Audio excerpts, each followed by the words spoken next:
punt sobre la I, tenim uns convidats molt especials. Així tenim a Xavi Rivera, expolicia dels Estats Units. Bona nit, Ricard. I així tenim a Ferran Ferrer, llicenciat en Psicologia i Racisme de la Universitat d'Oxford. Bona nit, Ricard. Gràcies per convidar-me. És un plaer estar aquí.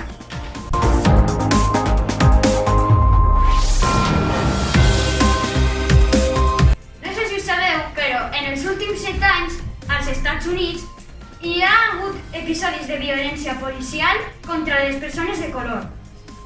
Efectivament, Ricard. És un fet que no podem passar per alt. Gràcies a les noves tecnologies hem pogut saber casos que avui vos contarem. Me'n recordé que el 17 de juliol del 2014 varen ofegar a Eric Garner per venda il·legal de cigarrets. Ferran, la veritat, crec que és una barbaritat que l'hagin matat per alguna cosa.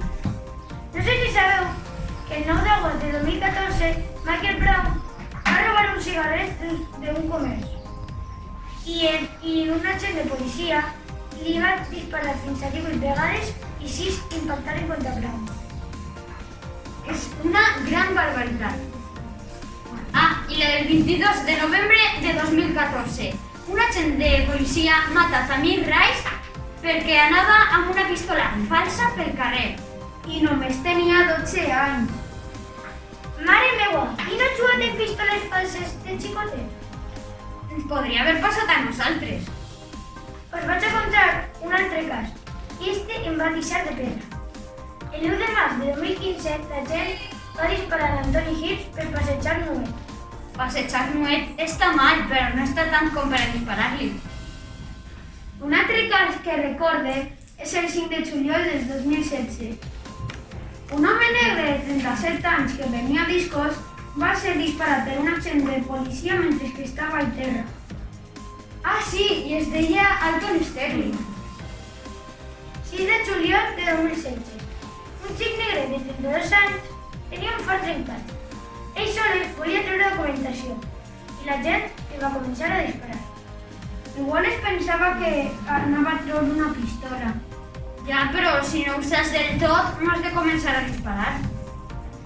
I volem acabar el programa amb un cas recent.